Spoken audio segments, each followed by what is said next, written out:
गांव का एक गरीब पर मेहनती लड़का राम रोज सुबह जंगल में लकड़ी काटने जाता था। एक दिन वह अपनी कुल्हाड़ी से लकड़ी काटते काटते थक गया तो पेड़ के नीचे बैठकर आराम करने लगा। तभी उसकी नजर पास की झाड़ियों में चमकती किसी चीज पर पड़ी। राम ने जाकर देखा तो वह एक छोटी सी सुनहरी घंटी थी जो बहुत पुरानी लग रही थी। उसकी खूबसूरती देखकर राम ने उसे उठा लिया और जैसे ही उसने घंटी बजाई, चारों ओर एक रहस्यमय चमक फैल गई। उस चमक के साथ ही वहां एक साधु प्रकट हुए। साधु मुस्कुराए और राम से बोले, बेटा, ये घंटी तुम्हारे जीवन को बदल सकती है। इसका उपयोग सोच समझकर करना। ये तुम्हारी हर सच्ची इच्छा को पूरा करेगी, लेकिन याद रखना, इसका दुरुपयोग मत करना। राम ने साधु को प्रणाम किया और घंटी को अपने पास रख लिया। वह घर लौट आया और उसने अपनी मां की खराब सेहत को देखते हुए घंटी बजाई। कुछ ही पलों में उसकी मां बिल्कुल स्वस्थ हो गई। राम हैरान रह गया, लेकिन अब वह समझ गया कि यह घंटी वास्तव में जादुई है। धीरे धीरे गांव के लोग उसके चमत्कारी कामों के बारे में जानने लगे और हर कोई उससे मदद मांगने लगा। राम ने भी बिना स्वार्थ हर किसी की मदद की। किसी का खोया सामान मिलवा दिया, किसी के खेतों में बारिश करवा दी, तो किसी की बीमारी ठीक कर दी। लेकिन एक दिन गांव का एक लालची आदमी रतन राम के पास आया। उसने राम से कहा कि वह घंटी उसे दे दे ताकि वह इसका इस्तेमाल अपने धन दौलत बढ़ाने के लिए कर सके। राम ने मना कर दिया, लेकिन रतन ने एक चाल चली और एक रात उसने चुपके से वह घंटी चुरा ली। अब रतन ने अपनी इच्छाओं के लिए घंटी का गलत इस्तेमाल करना शुरू कर दिया। उसने घंटी बजा बजाकर अपने खजाने को सोने चांदी से भर लिया। लेकिन धीरे धीरे रतन का लालच बढ़ता गया और उसने इतनी बार घंटी बजाई कि घंटी की जादुई शक्ति असंतुलित हो गई।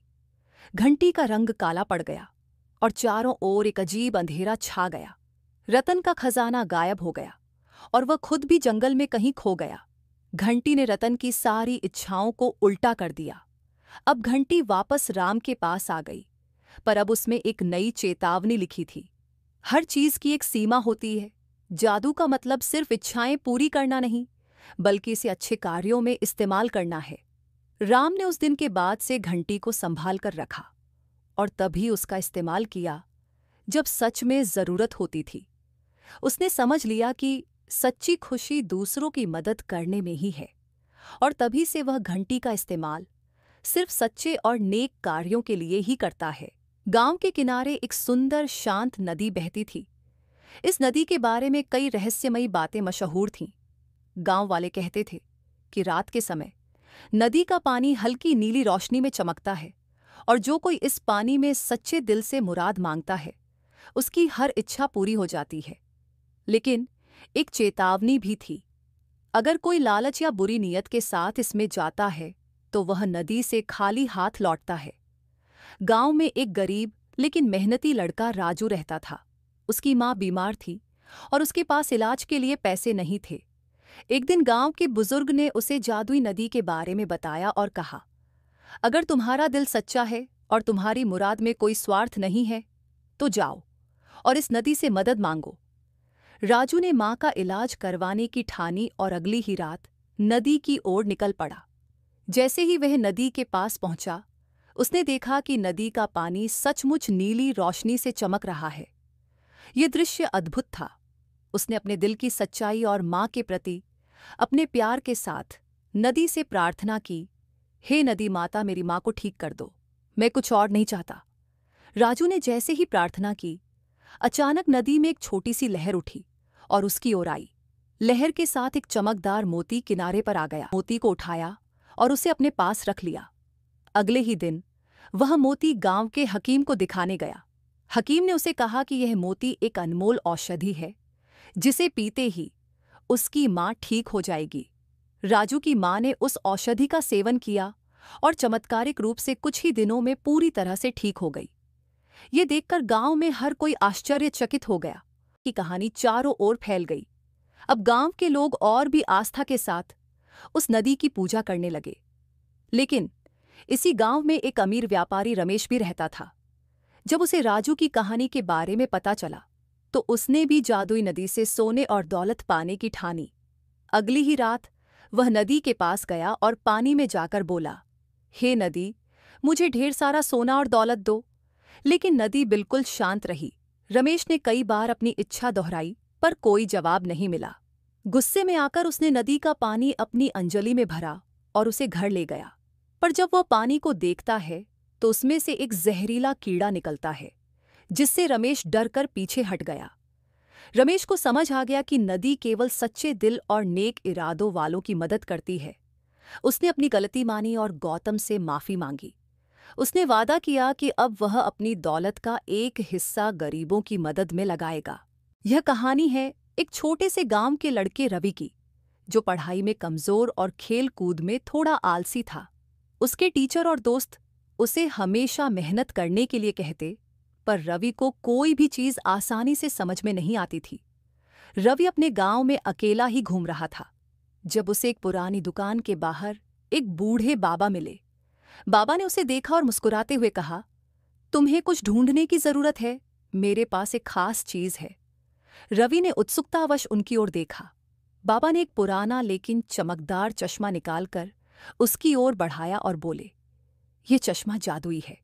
इसे पहनने के बाद तुम्हें दुनिया एक अलग ही नजरिए से दिखाई देगी। लेकिन याद रखना, इसे सिर्फ अच्छे कामों के लिए ही इस्तेमाल करना। रवि ने उस चश्मे को देखा। वह दिखने में आम चश्मा था, लेकिन उसकी लेंस में एक हल्की नीली चमक थी।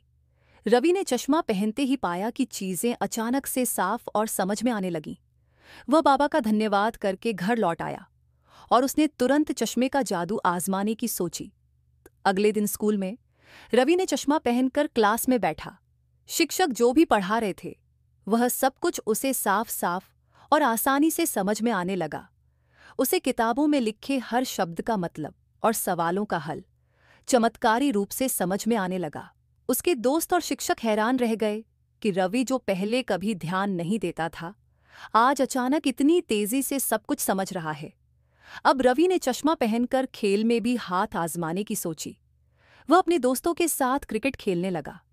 जब उसने चश्मा पहनकर खेलना शुरू किया तो उसे गेंद की गति, दिशा और हर चाल पहले से नजर आने लगी। उसने शानदार बैटिंग और बॉलिंग की और देखते ही देखते उसके दोस्त उसकी तारीफ करने लगे। रवि के आत्मविश्वास में भारी बदलाव आ गया। कुछ समय बाद रवि की यह बात गांव में फैल गई कि उसके पास एक जादुई चश्मा है। लोग उससे चश्मा मांगने आने लगे ताकि वे भी इसका लाभ उठा सके। लेकिन रवि को बाबा की बात याद थी कि इसे सिर्फ अच्छे कामों के लिए ही इस्तेमाल करना है।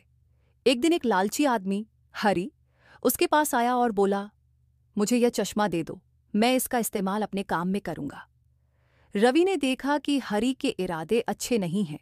उसने चश्मा देने से मना कर दिया, पर हरि ने जबरदस्ती चश्मा छीन लिया।